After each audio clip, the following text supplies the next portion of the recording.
Today it's time to take a look at the quarterly approval ratings for U.S. senators and governors. This is fresh second quarter data from Morning Consult. We usually do this every 3 or 4 months, and the reason we do it is they take a look at every state, so it's nice to get some comprehensive data. But it is still just one pollster, Morning Consult, or Consult, however you like to say it. A lot of times with the more local politicians, it's also better to take a look at data from a more local outlet. But let's start here with the U.S. senators. We've got all 100, and let's see what the highlights are. We've got John Barrasso. He's the top-rated senator. That's the fifth quarter in a row. Barrasso from Wyoming is the most popular with a 71% approval rating. And they do note here, for the most part, the top 10 is dominated by delegations from states with smaller populations. And they usually make sense when it's a small population. It has much more of a close-knit feel. If it's a bigger population, the possibility for different opinions is going to be greater. Then we've got Mitch McConnell. He remains the most unpopular senator, and that is the 14th quarter in a row.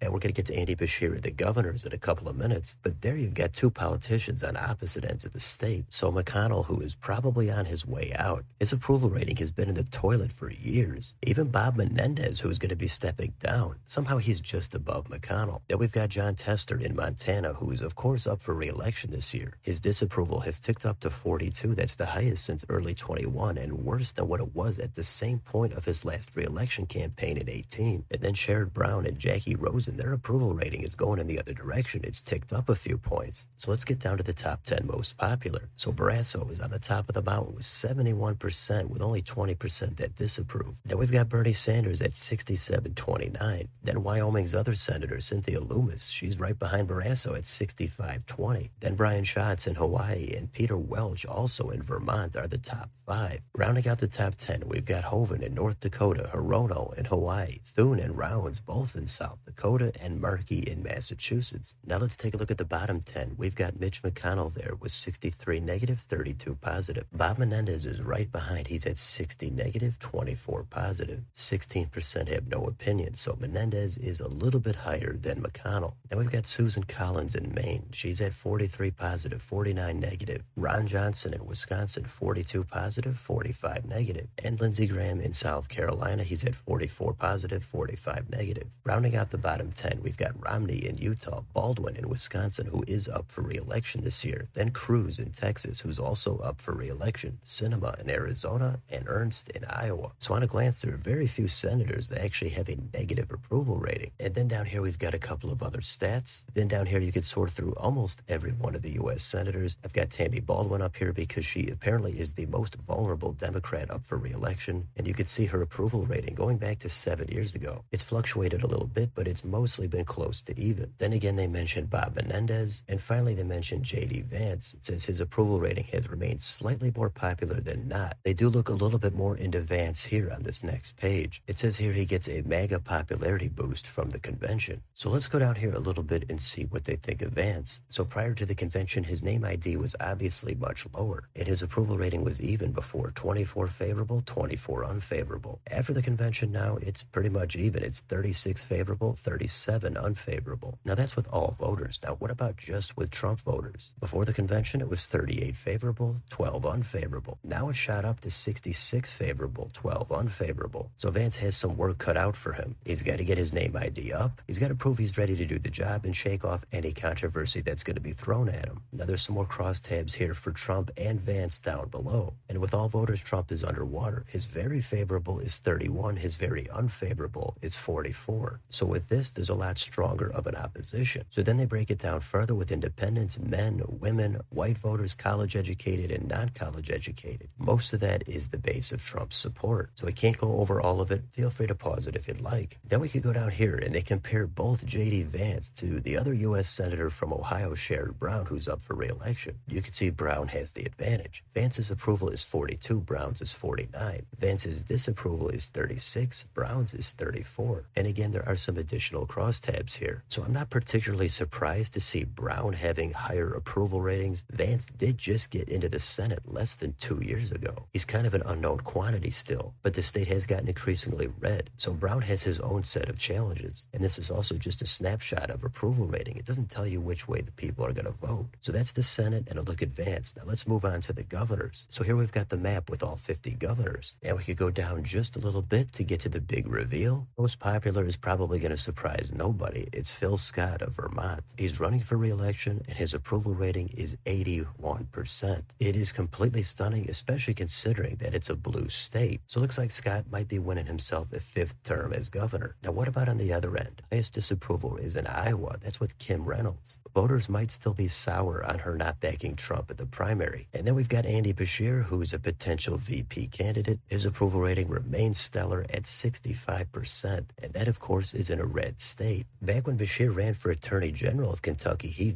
very narrowly won that race. Ever since then, it's been smooth sailing. Now let's get down to the full top 10. So after Scott and Beshear, we've got Wes Moore in Maryland, Mark Gordon in Wyoming, then Jim Justice in West Virginia. And then rounding out the top 10, we've got Ivy, Sununu Kemp, Lamont, and Josh Green in Hawaii. A lot of these governors we've seen in the previous ranking. Now let's go to the bottom 10. Here we've got Kim Reynolds. And according to this, she's barely underwater, only by 1 point, 47 positive, 48 negative. Then we've got Dan McKee in Rhode Island, Tate Reeves in Mississippi, Tina Kotek in Oregon, and Kathy Hochul in New York. The rest of the bottom 10 are Inslee, Lujan, Grisham, Evers, DeSantis, and Mills in Maine. But even Mills is plus 10 positive. So then after that, we could go down here and we've got the table where you could search through any state and find your own governor. And we've got Kim Reynolds up here. And over the past 7 years, her approval rating has been a little above and a little bit below water. But during that time in 22, she won re-election by a landslide. So it's hard to say how much weight these approval ratings actually have. And finally, they've got a couple more stats on here. Kathy Hochul of New York, her approval rating is trending toward the negative. And I'll close it out here with the full list of all 50 governors. So feel free to spend some time on here, look through all the data if you'd like. But that's pretty much where things are at with the senators, especially with Vance and then the governors. So let me know in the comments, what do you think about any of these approval ratings? How's your senator or your governor doing? Which ratings are you most surprised by? Let me know down below on your way out. Don't forget to like, share, and subscribe. Join if you'd like to help support the channel. Thank you for watching, and I'll see you next time.